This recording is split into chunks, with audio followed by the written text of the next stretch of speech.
Well guys, thanks for joining us on this wild camp.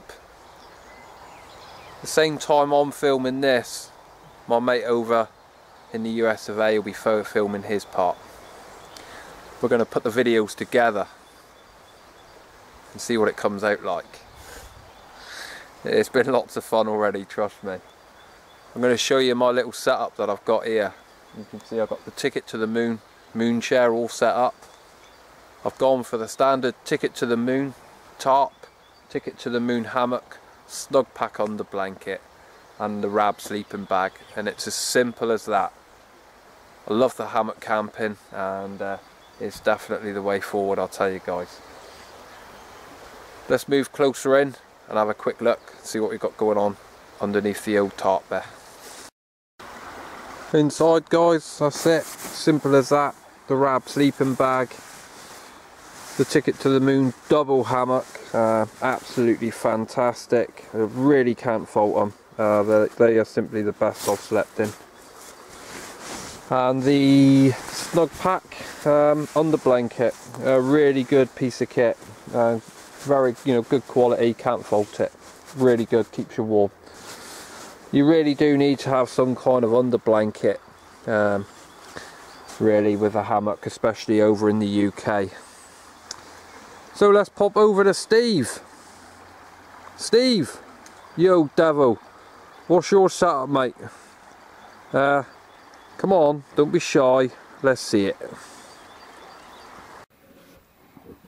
Okay, so here's my winter shelter that we built.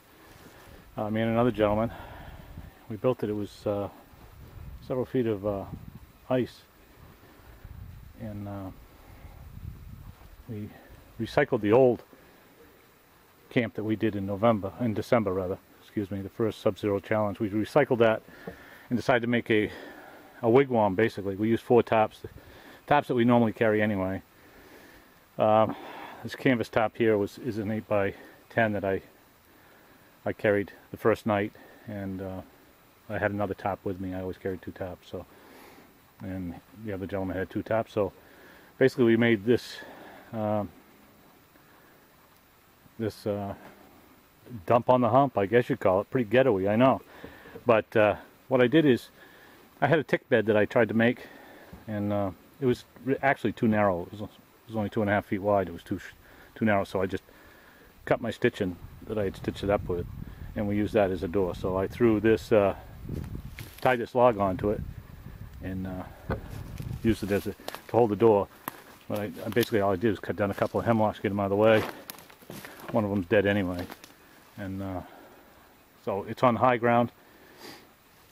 It's a big rock is what it is, but this is I spent 2 weekends in November down here, in March down here, excuse me, and it's going to need some fixing up, but it held together very nicely for us. It's going to come down anyway, because for next winter I'm going to build one that's approximately 6 feet taller and probably 4 inches more floor space on the inside. I'll take you inside, give you a look around. Well, now take a look in the inside, Fog, see what you think of this. This is my fire pit, which I recycled from the old camp down there. And managed to make this nice little rock fireplace here. You can see the quartz rocks in there, it's beautiful, beautiful rocks. I took a dog crate and took the kennel door off in it and burned it off. And works good as a fire grate. Now what I did is I put 3 bunks in here. And these are hemlock bunks. They're made out of hemlock logs, because hemlock doesn't have any pitch in it. It's not a pitch log per se. Maybe a pitch pocket in it here and there, but it certainly doesn't muck up your gear. And on the ends I notched each one of them, the big logs, so if this log sits down in it and doesn't roll. Brilliant. I think that's the way you'd say it. Brilliant. So yeah, put some straw in here for the fill in some of the nooks and crannies. It's my bed right there. It's my buddy Joe's bed over there. And this one, the last one, was Sean. Spent the night with us. It's good to get him out and about. So that's what the inside of my shelter looks like. That's what I got going on. Where you at? Foggy. Now what the hell are you up to? Sophie!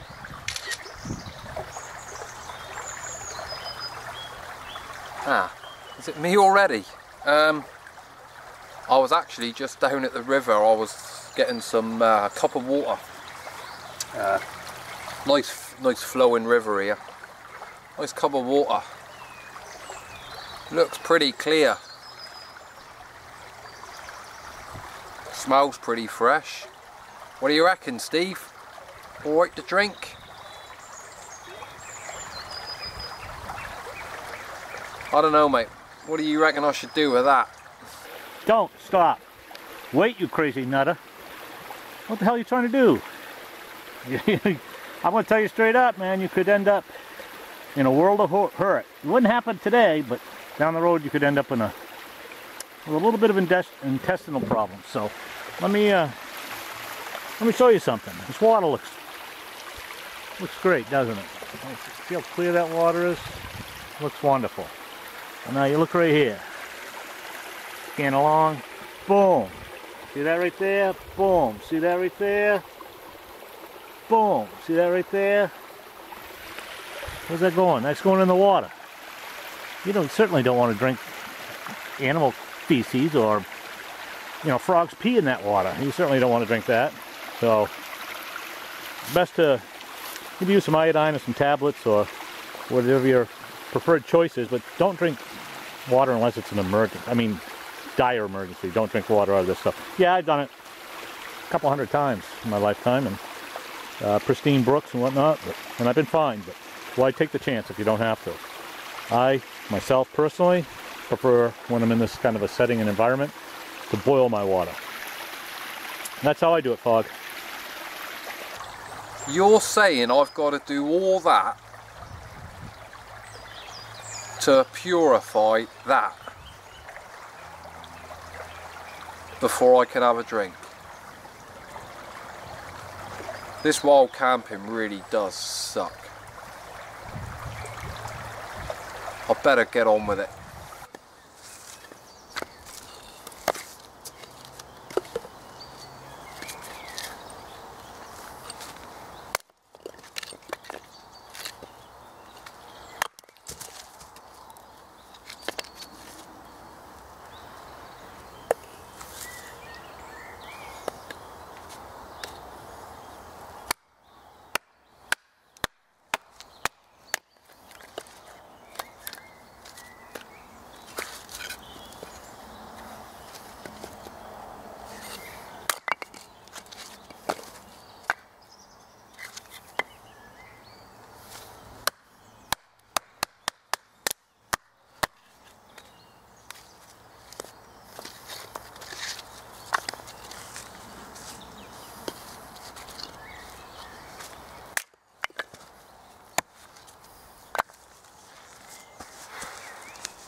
You know, splitting firewood can be hard work.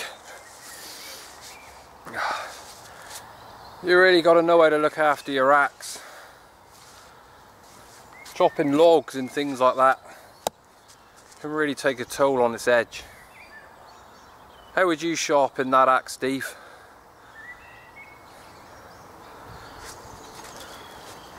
Come on then, clever clogs.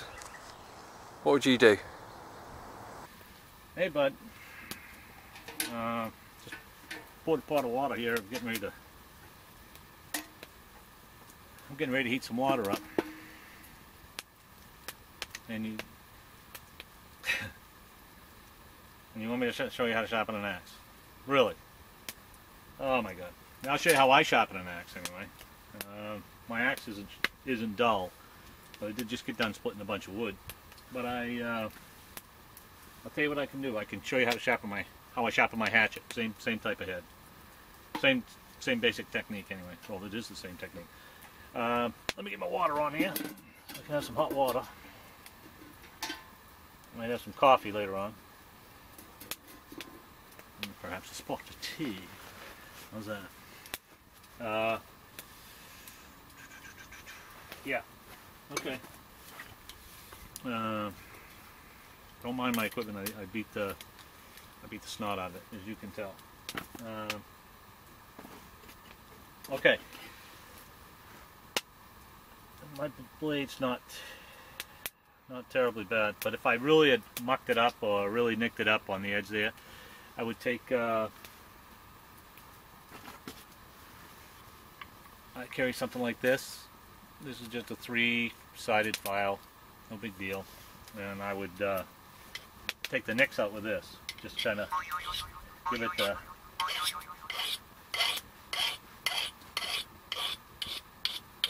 something like that.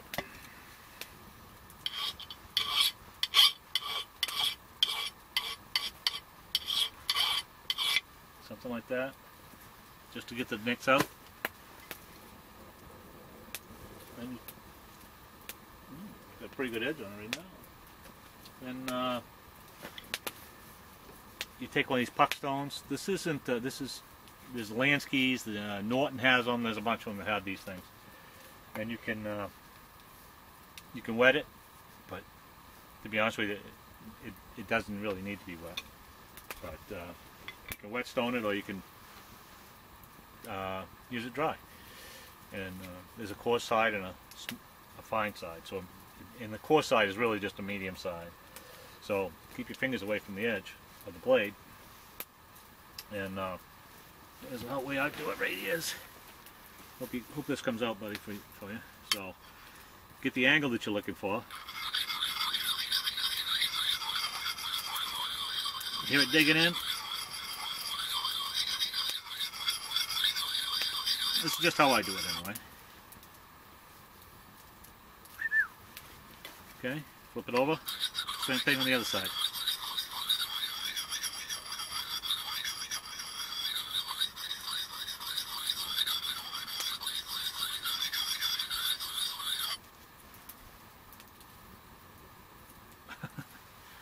Yeah.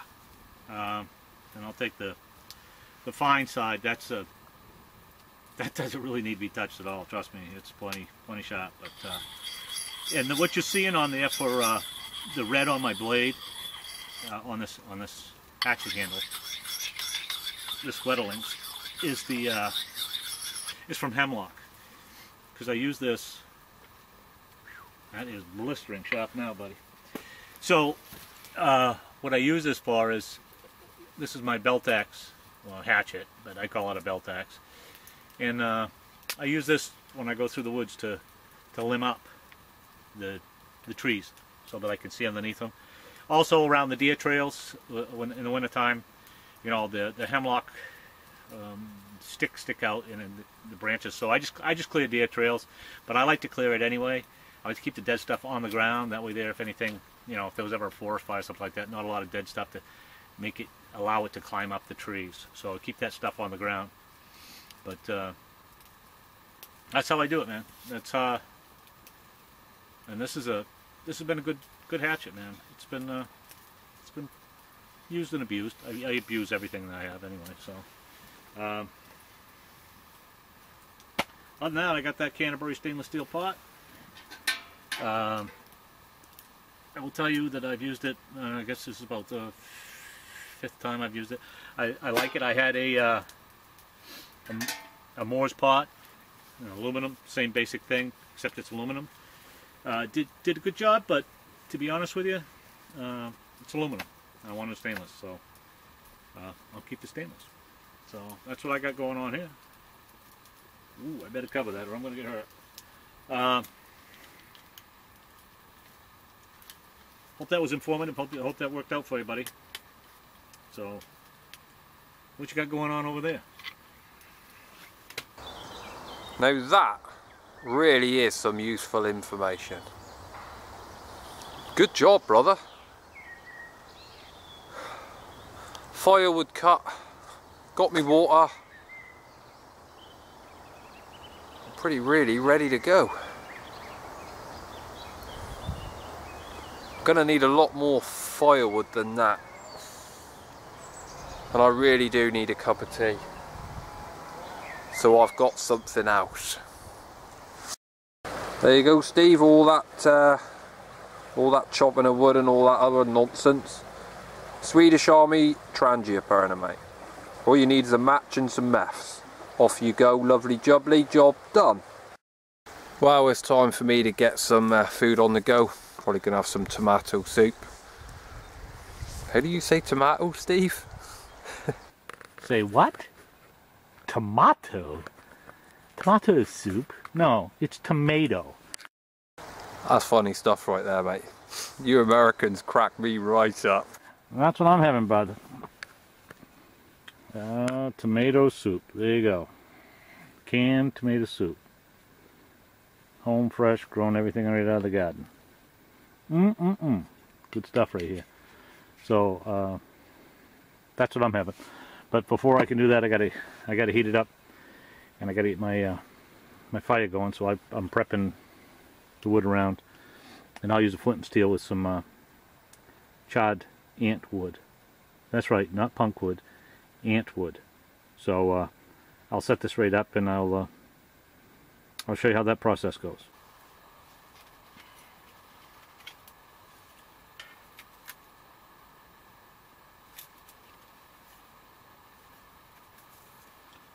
So here you go, bud. That's some charred ant wood, as I was talking about earlier.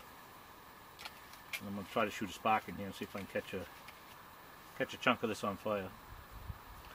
See if I can get a good edge on this flint.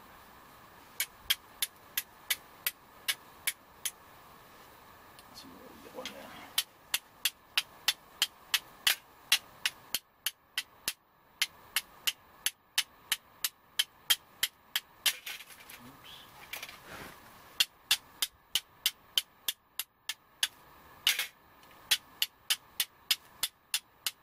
There we go.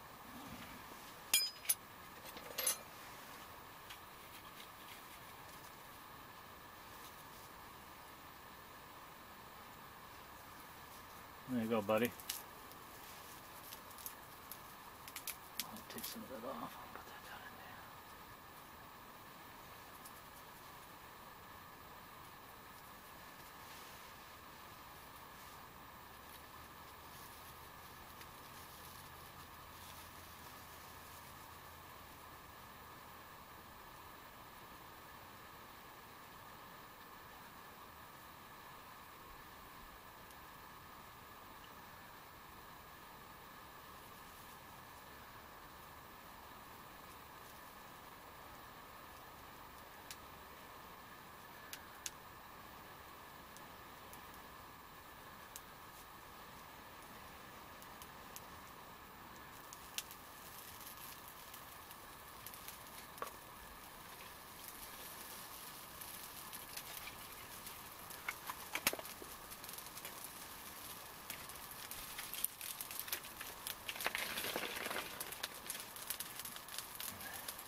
What I was doing is pulling this back off.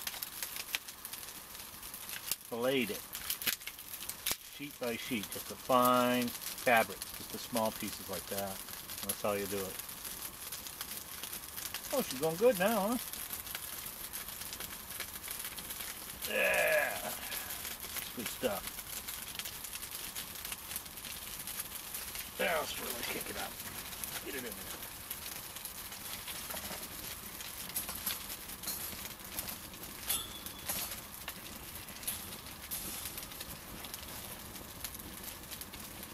There you go, Fog. Well, you know what I'm having for lunch. Now you know I got a fire going, apparently. A good one, too. Nice rip. So, I'll be keeping the fire going for a while, and I'll hook back up with you in a bit. Well, guys, it is literally time to go to bed, and I'm supposed to be telling a bedtime story, but it is so cold. It is absolutely freezing. You can see it in my breath. So I'll leave the storytelling to Steve, because hopefully he's managing to stay a little bit warmer. I've got myself all wrapped up now. and I can feel the heat now just being stored within this sleeping bag, which is great. I can't wait to warm up, and every minute I seem to be getting warmer and warmer and warmer, which is a good thing. So what are you up to, Steve? Are you having fun there, mate? Have you got a bedtime story for us? I love to love you, baby. I love to love you, baby. I love to love you, baby.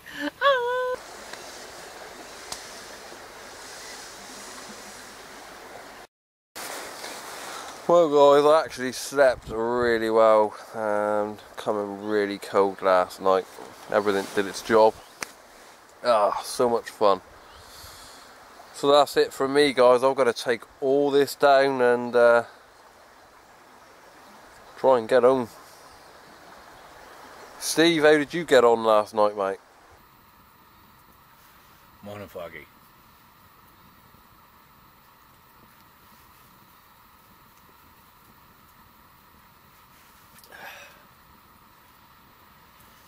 It's a little brisk this morning.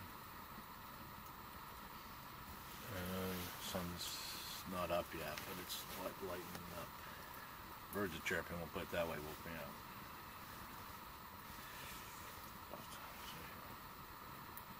Yeah, 5:30 in the morning.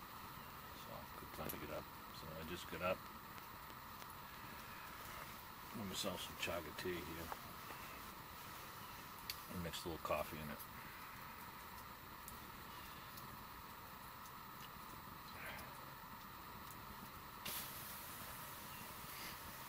Slept, yeah, slept okay. It wasn't good sleep. I burned all but one piece of wood last night, so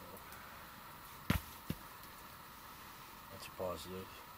The water's not even really hot. It's just lukewarm. It was good enough anyway. I'm glad this is my last stint on the bunk. Well, at least I think it is. I'm gonna dig out the hammock. The bed's pretty hard. Well, but the canvas is good canvas. It's the bunk seems to slide towards the fire, so I'm constantly fighting with that. It was level at one time, but I think when all the ice melted, it settled, and I fought that a little bit last night. Owls hooting,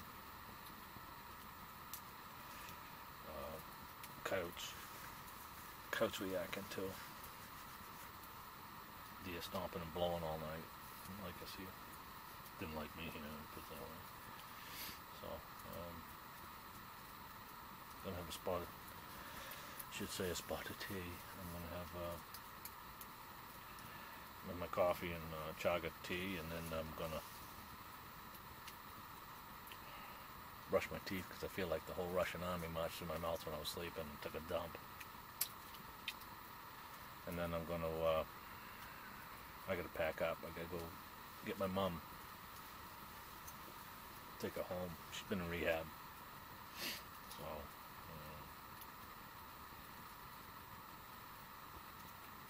anyway, enjoyed it, man. Well guys, that's it from me. And from me, Sebago Steve. Thanks for joining us on our wild camp. From me and the colonist, I meant Steve. We'll see you on the next one. And keep an eye out, guys, because you never know who else is going to appear on the videos. See you on the next one.